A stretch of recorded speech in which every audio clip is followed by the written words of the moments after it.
you see Trump on Impaulsive today? You asked that like I watch Impaulsive every day, and I just might have seen this today's guest. I am surprised that Donald Trump was on Impaulsive. Was that real? Wow, it is real. It doesn't even have that great of viewership. What does he think about Jake Paul versus Logan Paul? Let's see. To do it. Well, fact checking's fun. Yeah, I know. We'll check.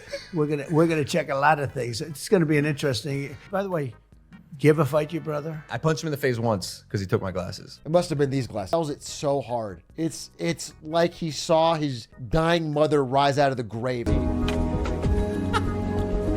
This is unbelievable.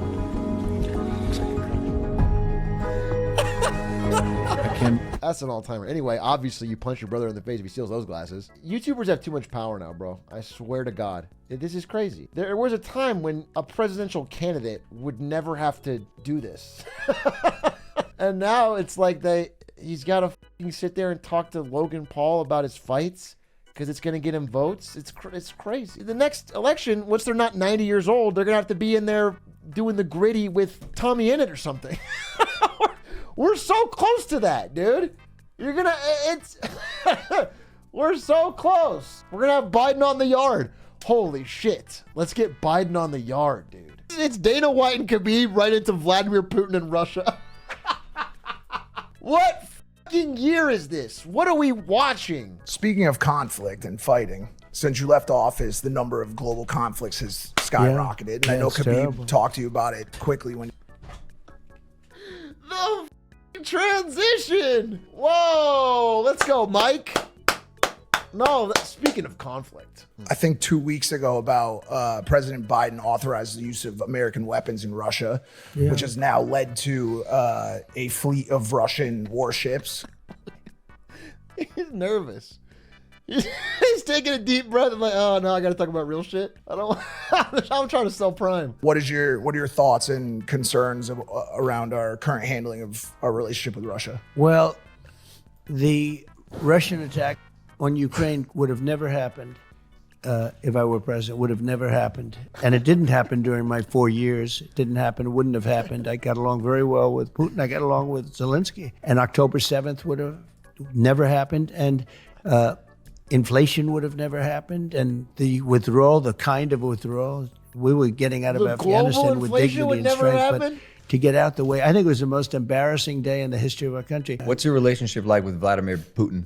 I think very good, but I was tough with him. I ended the pipeline. Nord Stream 2 was the one that blew up, right? Am I crazy? Is Trump saying he blew it up? Is Trump saying he went out there and Trump in a ghillie suit army crawled to the thing, planted the charges? Putin's not selling natural gas to Europe on my watch. He wasn't in power when it blew up. What are you talking about? He ended it. Putin said to me, it's the biggest thing. You ended it. You ended the pipeline. He said, they all say you and I are friendly, but I'd hate. My favorite thing is when Trump does an impression of someone else. They always sound, first of all, the same, and then never like they would. They said to me, and they always say exactly like how great he is. His impressions of other people are always very funny. You talk to him like that? Oh no, I had a very good relationship. That's a good thing, not a bad thing. And I'm trying to tell people, no, it's a good thing. I would give you the exact number, but they gave a lot. Just under 2,000 nuclear weapons. There was a time in this country when a president would sit down with like Edward R. Murrow, and it would be like a serious deep dive interview. And I'm literally watching Logan Paul swig a American flag Prime while he asks questions he barely understands to Trump while he barely answers. This is crazy. I tell the press all the time, no, the fact that I get along with Kim Jong-un, North Korea. That's crazy. President Xi. That's crazy. It's all good stuff getting along. I do believe your team and I want to shoot a TikTok with you. Oh, that's good. I'm on TikTok. We saw your first video. 120 million views. It blew up. We have a lot of views. I don't know how many, but it was a lot. And good luck with your book over here. That's important stuff. If you're ever bored on a plane to Tuscaloosa or something, you want to give it a read. I'm going to be reading it. I think it's such an important subject. Him and LeBron are both going to read it, bro. I swear to God. I swear to God, Mike, they're going to read every word. Ending an interview with the president asking, all right, let's wrap up this thing so we can film a TikTok. Is also funny to me. Elon Musk and Trump, they've had their spats. I do want to know what he say about him. Maybe Elon could get you guys there. You a fan of Elon Musk? He's a spectacular guy. Well, I mean, he's probably one of the greatest minds of our AI, generation. AI, very big. You know, he's That's a big, what I wanted to ask about. Yeah. That's crazy. Was there cuts? My only problem is we don't have Biden on here, bro. I can't make a choice as an informed citizen if I don't know what Biden thinks about Jake Paul v. Logan Paul. I have Trump's position. Where does my sitting leader? I have no idea what he thinks, and it's leaving me confused as part of the electorate. An informed electorate is the most important part of a democracy. What gift did he give him? Last thing. People still think he did win that you vote. guys. Oh, no way. We got gifts.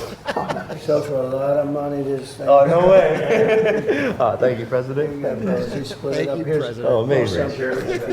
This Is this your mugshot? can you believe it? You're a gangster. This is what we're reduced to.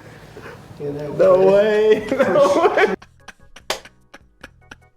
This is what we're reduced to is the funny. That's 2024. That's the real quote. I'm here handing Logan Paul my mugshot t-shirt. We're just so close to the candidates having to do a Mr. Beast challenge. It's like within our lifetimes where the two candidates have to show up and do a last one in the Oval Office gets to keep it type beat. Trump and Biden do the locked in video. That'd be the funniest thing in the world. I locked the two candidates in a grocery store. If they can last, if they can learn to work together for 100 days, they each win $1 million and all of my subscribers as votes. Like, who wants a debate? It's 2024. We're going to watch them debate? Boring. I want to see him do a YL. That's banger content. Are you going to stream the debate? For sure. For sure I will stream the debate. That's hilarious content. As a citizen, I simply have to watch. When was the last time we had a presidential election with no debate? It's a really crazy sign if we don't have a debate. Yeah, I heard this story. It's very funny. The first televised debate, when it was Kennedy-Nixon, the vote for everyone that listened on the radio was like Nixon won. And everyone that watched on TV was like Kennedy won by a landslide. Because on TV, Kennedy was hot. He looked good. He looked composed. Nixon was like covered in flop sweat, older, balder. He just got mogged. It was like the first impact of the TV in changing politics. They even say on Wikipedia, he was pale, underweight, his suit color blended in with the background, and he didn't wear any television makeup, so he had 5 o'clock shadow. They just roast him right here on Wikipedia. You said ugly, no drip, divorced dad cheek. Oh, it's happening. Trump, Biden, June 27th. It's happening. Oh, they talk about it in this thing. We have a debate coming up. That'll be interesting. June 27th, yeah. hosted by one of your favorite television networks, CNN. But I think they'll be fair. I think they're going to try and be fair. I mean, as fair as they can be. That sentiment that CNN might be fair to you, they might be, is a bit of a departure I'd from say your a normal good 10% chance. From your normal hardline stance. Do you think that you're starting to come around or soften your views on some of the networks that you may have not gotten along with in the past? No, they're fake news. Yeah, fake news. No, they're so bad. They're not like Impaulsive. That's all I'm saying. And I agree with that. There was a time when you could rely on mainstream media for true, honest journalism, but nowadays you have to go to the podcast. You have to go to Impaulsive. That's where they keep it real.